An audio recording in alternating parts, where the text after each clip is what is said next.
जय श्री राम सभी भाइयों को। एक हमारे भाई का सवाल आया था कि रिश्तेदारों से कैसे डील करें, नेगेटिव लोगों की बातों से कैसे बचें।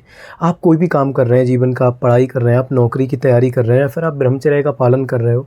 कुछ दोस्त ऐसे होंगे जो आपको डिमोटिवेट करेंगे, कुछ आपके रिश्तेदार चाचा, ताऊ, मामा, मौसा, फूफा कुछ भी हो सकते हैं जो आपको डिमोटिवेट करेंगे, जो आपको नीचे गिराने के चक्कर में आएंगे, जो आपको ताने देंगे, जो बार बार आपको पिन मारेंगे कि बेटा क्या हुआ आईएएस के एग्ज़ाम का, क्या हुआ पुलिस के एग्ज़ाम का, क्या हुआ पढ़ाई का। मतलब कुल मिला के आपके दिमाग को इतना डिस्टर्ब कर देंगे कि आपको उनसे बात करने पे चिड़चिड़ापन होगा, आपको उनके सामने जाने से नफ़रत होगी, आप उनसे बच के निकलेंगे कहीं मेरी फिर से इंसल्ट ना कर दे। और ख़ास तौर पे दूसरे के सामने पूछेंगे कि फ़ला आदमी का लड़का तो ये कर रहा है, फ़ला आदमी का तो लड़का ये कर रहा है, हमारे बेटों को देखो, उनके बेटों को देखो, तुम क्या कर रहे हो। मतलब कुल मिला के मैं कहूँ सीधा सीधा निचोड़ कि आपको शोषण एक प्रकार से कि आपका शोषण करेंगे। ऐसे टाइम पे कैसे बचना है, कैसे खुद को बचाना है उनकी बातों से और बाहर लेके आना है, और बाहर लाते लाते अपने सपने को कैसे साकार करना है, ये चीज़ मैं आपको बताऊंगा।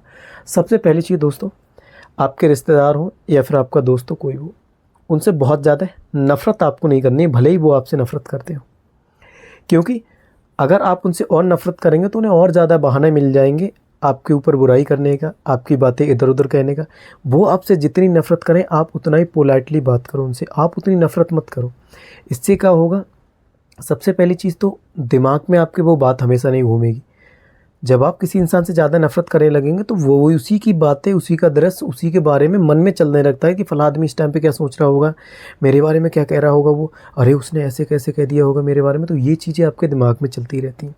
तो आप पोलाइटली, पेशेंस के साथ उसके साथ में, उस इंसान के साथ में पेश आइए, हाँ हूँ कह के निकल जाइए। अगर कहीं बातचीत हो रही है, पूछ रहे हैं, कहीं मिल गए पार्टी फंक्शन में, रिश्तेदारी में आना जाना पड़ रहा है या फिर किसी और वजह से, तो हाँ या ना 2 बार में जवाब देने, आपको बहुत ज़्यादा बात नहीं करनी। इससे क्या होगा, सामने वाले को ये पता लग जाएगा कि शायद ये मुझसे बात करना ही नहीं चाहता है। और आपने देखा होगा जब हमारे पास किसी का फ़ोन आ जाए और हम बात कर रहे हैं फ़ोन पे, सामने वाला मतलब एक टाइप का कहते हैं कि चिपकू इंसान है, या फिर पार्टी फंक्शन में ऐसे बैठो तो दोस्तों की महफिल में तो बहुत ज़्यादा चिपकू लोग आ जाते हैं, बातें करते रहते हैं। तो आप हाँ ना में जवाब देते हो तो सामने वाले को लगने लगता है शायद इसका इंटरेस्ट ख़त्म हो गया है, शायद ये मेरे से बात करना नहीं चाहता है, तो वो अपने आप फ़ोन काट देगा या फिर वहाँ से चला जाएगा, आपका समय बच जाएगा।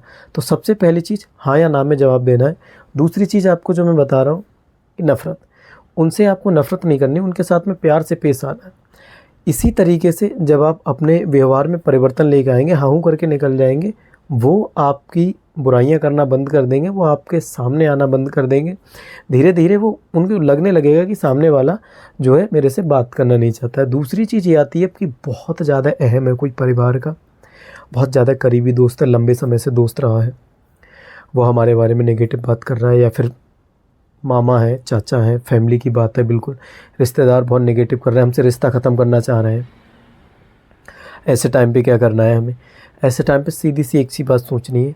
अगर आपका बहुत खून का रिश्ता है, फिर भी आदमी, चाहे आपके चाचा हो या फिर कोई सगा फैमिली हो, आपके माँ बाप ही क्यों ना हो, अगर आपसे इस तरह से ट्रीट आ रहे हैं और बहुत ज़्यादा बदसलूकी कर रहे हैं, तो शायद वो आपसे प्यार का रिश्ता रखना ही नहीं चाहते। वो खून का रिश्ता है ही नहीं, और ऐसे खून के रिश्ते से आप बच के ही रहें। आप ये सोच ले, खुद को ये शांति दे दें कि मैं दुनिया में आया अकेला था और जाऊंगा ही अकेला। दूसरी चीज़ एक और इसी में ऐड कर दूं, देखिए जब आप कामयाब हो जाते हैं ना, तो जो लोग आपकी बुराई करते हैं, जो आपके खिलाफ़ खड़े होते हैं, जो आपको भला बुरा बोलते हैं ना, वो सबके मुंह बंद हो जाते हैं। और वो मुंह बंद होते हैं लोगों के नेगलेक्ट करने से। हर किसी की बात अगर आप मन पे लेंगे, है ना, हर किसी की बात अपने मन पे लेके जाएंगे, तो होगा क्या, आपके मन में वो चीज़ें घूमने लगेंगी, आप पढ़ नहीं पाएंगे, आप अपने काम पे फोकस नहीं कर पाएंगे, आप एक चीज़ ध्यान नहीं लगा पाएंगे। लेकिन जिस दिन आप कामयाब हो जाएंगे, जिस दिन आप सक्सेस हो जाएंगे, जिस दिन आप सफलता तक पहुंच जाएंगे, अपने सपने पूरे कर लेंगे, उस दिन उनकी सबकी बोलतियाँ बंद हो जाएंगी। तो जब भी आप ब्रह्मचर्य का पालन कर रहे हो या फिर पढ़ाई कर रहे हो, किसी बड़े एग्ज़ाम की तैयारी कर रहे हो, या कोई बिजनेस ही क्यों ना खोल रहे हो, लोग आपके सामने आएंगे, खड़े होंगे, चुनौतियाँ दी हैं। और आज तक ये हुआ है, भारत में होता आया है, बहुत पुराने समय से लोगों को टारगेट किया गया है, लोगों के बारे में भला बुरा बोला गया है, लेकिन सबसे ज़्यादा आगे वही बढ़ा है जीवन में जो उनकी बातों को इग्नोर करके आगे बढ़ जाए। लोगों का काम है कहना, लोग कहते रहेंगे, आपका काम है जीतना समाज के तानों से, समाज की बुराइयों से। आपको जीतना है, मुंह से जवाब किसी को नहीं देना है, कामयाबी से जवाब देके सबकी बोलती बंद कर देनी है। जैसे मांझी द माउंटेन आपने मूवी देखी होगी, दशरथ मांझी ने उनकी बीवी के एक्सपायर होने पर 70 किलोमीटर लंबा पहाड़ काट के एक छेनी और हथौड़ी के दम पर रास्ता बना दिया था। वो छेनी हथौड़ी भी उनने बकरी बेच के ली थी, उस टाइम की बात है। और लोग बहुत भला बुरा कहते थे। जब आज वो पहाड़ बन गया, वहाँ से रास्ता हो गया, तो पहाड़ के ऊपर एक द्वार बना दिया है जिस पे लिख दिया है दशरथ माझी द्वार। तो जब आप कामयाब हो जाएंगे, जब आप सफल हो जाएंगे, तो सबकी बोलतियाँ बंद हो जाएंगी। इस चीज़ को फॉलो कीजिए, बढ़िए अपनी लाइफ में आगे मूव ऑन कीजिए, लोगों की बातों पर ध्यान मत दीजिए। एक दिन ऐसा आएगा कि आप सबका मुंह बंद करने का दम रखते हैं, लेकिन आप सबको अगर मुंह से जवाब देंगे तो शायद आप सपनों तक नहीं पहुंच पाएँ। जय श्री राम। ब्रह्मचर्य का पालन करते रहें, आगे बढ़ते रहें। मिलता हूँ फिर एक नई वीडियो के साथ में।